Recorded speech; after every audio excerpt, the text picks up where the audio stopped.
Welcome to సురేక్ష blogs. ఈరోజు ఏంటంటే నేను నా క్రాఫ్ట్ చేస్తున్నా. నేను స్కూల్కి తీసుకెళ్ళినప్పుడు అతను పేపర్ మిగిలితే క్రాఫ్ట్ చేసేదాన్ని. ఇప్పుడు కూడా క్రాఫ్ట్ చేస్తున్నాను. ఇది వెంకటేశ్వర స్వామి. ఈ వెంకటేశ్వర స్వామి చూడండి ఎంత క్యూట్గా ఉన్నాడో. ఇది వచ్చేసి అంత పెయింటింగ్. ఇది క్లే వేస్ట్ చేస్తాను. Clay, silver coil, water bottle కావాలి. పైన మీకు డెకరేషన్ ఏదైనా చేసుకోవచ్చు. ఇది ఎలా చేస్తారో అనేది నెక్స్ట్ వీడియోలో చెప్తాను. ఇది ఇప్పుడు ఎక్స్ప్లెయిన్ చేస్తాను. ఇంకా ఇది గైస్ వెంకటేశ్వర స్వామికి అన్ని స్టోన్స్ పెట్టాను కదా. స్టోన్స్ చాలా చీప్ అనుకుంటారు. కాదండి, ఒక్క స్టోన్ 2 రూపీస్. నేనేమనుకున్నానంటే ఒక ప్యాకెట్ 10 or 20 ఉంటుంది, దాంట్లో ఇన్ని వస్తాయి అనుకున్నాను. కానీ అవి రాలేదు. ఇలాంటివి వచ్చినాయి చూడండి.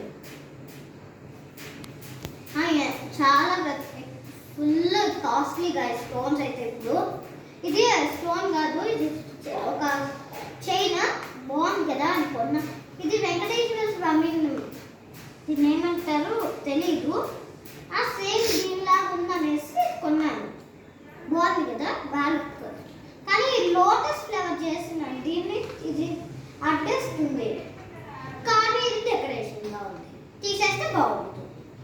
అలా దీపాలు మా మమ్మీ అడిగాను. నేను రియల్ దీపాలు పెట్టాను అంటే మమ్మీ వచ్చేసి ఇంత ఫైర్ అయినా కానీ వచ్చేసి మొత్తం కాలిపోతుంది అనేసి మా మమ్మీ నార్మల్ దీపాలు పెట్టమనింది. ఇవి వచ్చేసి దీన్ని ఏమంటారు నేను తెలియదు అన్నాను కదా. ఒక ఫ్లవర్ డిజైన్ బాగుంది కదా, స్టోన్స్తోనే పెడతాను, మిగిలిపోతే వేస్ట్ చేయమని పెట్టాను అనమాట. ఇది వచ్చేసి శంకు అంటారు. శంకు, దీనికి స్టోన్స్ పెట్టాను. ఇవి స్టిక్కర్స్ అమ్ముతారు కదా, నార్మల్ స్టోన్స్. ఇలా స్టోన్స్కి స్టిక్కర్స్ అమ్ముతారు కదా, ఆ స్టోన్స్ కాదు ఇవి. 5 రూపీస్కి ప్యాకెట్ అంటే నేనేమనుకున్నా అంటే వెనకాల స్టిక్కర్ ఉంటుందేమో, పెట్టేసేమో తెచ్చేసాను. చూస్తే గైస్ ఇది పెట్టడానికి కాదు, ఒక స్టిక్ ఇలా చాప్ స్టిక్స్లో ఉంటుంది. ఆ స్టిక్ ఇలా తీసుకొని పెట్టడానికి అమ్ముతా అంటే తీసుకుందాం అనేసి తీసుకున్నా. అమ్మపోతే అప్పుడు థ్యాంక్ గాడ్ అనిపించింది. ఇది పెట్టేస్తారు. ఇంకా బ్యాక్ సైడ్ డెకరేషన్ అన్ని దేవుళ్ళకి, వెంకటేశ్వర స్వామి కనే కాదు అన్ని దేవుళ్ళకి ఉంటుంది కదా ఒక సూర్యుడిలాగా. అది పెడదాం అనుకున్నా, కానీ కలర్ఫుల్గా పెడితే బాగుంటుందని కలర్స్గా పెట్టాను. ఇంకా మధ్యలో వచ్చేసి ఒక ఫ్లవర్ డిజైన్, అన్ని స్టోన్స్ పెట్టేశాను. ఈ కార్డ్బోర్డ్ ఇంత బాగా వచ్చిందా అంటే కాదు, ఒక గిఫ్ట్ హ్యాంపర్ వచ్చింది మాకు. ఆ గిఫ్ట్ హ్యాంపర్లో ఈ కార్డ్బోర్డ్ వచ్చి దాంట్లో పెట్టా. ఇది ఇంకా త్రాస్ అనమాట. ఈ త్రాస్ వచ్చేసి నా స్కూల్ యాక్టివిటీకి చేశాను. ఈ త్రాస్ బాగుంది కదా, ఈ పింక్ అండ్ పర్పుల్ కలర్లో. కింద ఒక ఈజీ లాగా పెడదాం అనుకున్నా, కానీ అది ప్లేస్ చాలేదు, పెట్టడానికి రాలే, అందుకే ఇలా పెట్టా. కానీ ఇవి పేపర్ ప్లేట్స్ పెడతారు కదా అందరూ. పేపర్ ప్లేట్స్ మా ఇంట్లో ఏమంటే చాలా పెద్దగా ఉన్నాయి. ఆ పెద్ద పేపర్ ప్లేట్స్ పెట్టడానికి ప్లేస్ లేదు, పెద్దగా అనిపిస్తాయి. ఇవి చిన్నగా ఉంటాయి. అని నా దగ్గర కిచెన్ సెట్ ఉంటే మా మమ్మీ చెప్పింది, కిచెన్ సెట్ ఎలాగో ఉంది కదా, దాంట్లో సేమ్ ఉంటాయి కదా, అవి పెట్టేయమని. ఇంకా ఇలా అంటే వెయిట్ చూపించడానికి ఒక వెయిట్ లాగా. ఇది మధ్యలో ఇలా వెళ్తాను కదా, స్క్రూ పెట్టారు. అన్నిట్లోకి కాస్ట్లీ స్క్రూవే అనమాట. ఒక 20 రూపీస్ స్క్రూ. ఇంకా ఇది వచ్చేసి వాల్ హ్యాంగర్. వాల్ హ్యాంగర్ వచ్చేసి నేను యూట్యూబ్లో చూసినాను, నాకు ఎందుకో అలా చేయాలనిపించి చేశాను. యూట్యూబ్లో ఒకటి ఈజీ చూసినాను, దొరికింది. కానీ దానిలాగా రాలేదు. దాంట్లో ఒకటి ఉంటే దీంట్లో ఒకటి మనం చేసేది వస్తుంది కదా. ఎవరికైనా అలా అంటే కామెంట్ చేయండి. ఇది నాకు వచ్చేసి ఇలా వచ్చింది, కానీ బాగుంది కదా అని పెట్టాను.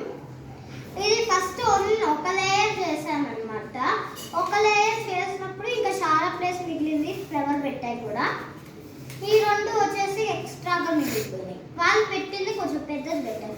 ఇంకెందుకు ఒక బిగ్ ఫ్లవర్లా ఉంటుందని 2 యాడ్ చేస్తాం. బాగుంది కదా.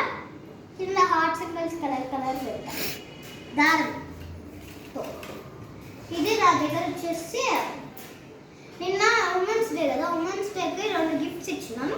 రింగ్స్ ఇచ్చినా, ఒక 2 రింగ్స్. ఇవే 2 గిఫ్ట్స్ కాదు, ఇంకో గిఫ్ట్ ఇచ్చినాను. అది బ్యాక్ సైడ్ ఇలా చింపాలి. సో మమ్మీ చింపేసింది, అది చూపించలేదు. ఇది వచ్చేసి రింగ్స్, గ్లిటర్ ఫామ్ ఉంటే గ్లిటర్ ఫామ్. ఇంకా ఇలాంటి స్టోన్స్ కాదు, ఇవి నార్మల్ స్టిక్కర్ స్టోన్సే అలా పెట్టేశాను. ఈ హార్ట్ సింబల్కి కూడా ఇటు సైడ్ స్టోన్స్ పెట్టాలి పోయింది, కానీ బాగుంది కదా. ఇది ఇంత పెద్ద ఉన్నాయి, మా మమ్మీ హ్యాండ్ అంత పెద్దదా అంటే కాదు, మా మమ్మీ సైజ్ తెలీదు అందుకే ఇంత పెద్దవి చేసా. ఇది నాకు స్నేక్ వచ్చేసి క్యాటర్పిల్లర్లా ఉంటుంది కదా, చిన్నప్పుడు చేసినాను. చిన్నప్పుడు మనము చాలా జీనియస్ కదా, అందుకే స్నేక్ని కాస్త క్యాటర్పిల్లర్గా చేశాను. ఇది అప్పుడు నేను 3rd క్లాసో 4th క్లాసో చదివేది, ఇప్పుడు నేను 5th. అప్పుడు 3rd క్లాసో 4th క్లాసో చదువుతున్నప్పుడు చేశాను. ఇక్కడ మట్టి పెట్టి ఈ స్నేక్ పెడాలనుకో, ఎందుకంటే స్నేక్స్ మట్టిలో దిగుతాయి కదా, కానీ మట్టి రాలేదు. సో వచ్చేసి ఇలా పెట్టేసా. ఇవన్నీ ఎక్స్ప్లెయిన్ చేశాను కదా, దీన్ని ఎలా చేశాను నెక్స్ట్ వీడియోలో చెప్తా. ఇవన్నీ కూడా నెక్స్ట్ వీడియోలో చెప్తాను ఎలా చేశాను. అంటే ఇదంటే బై బై, సబ్స్క్రైబ్ టు స్నిక్యా బ్లాగ్.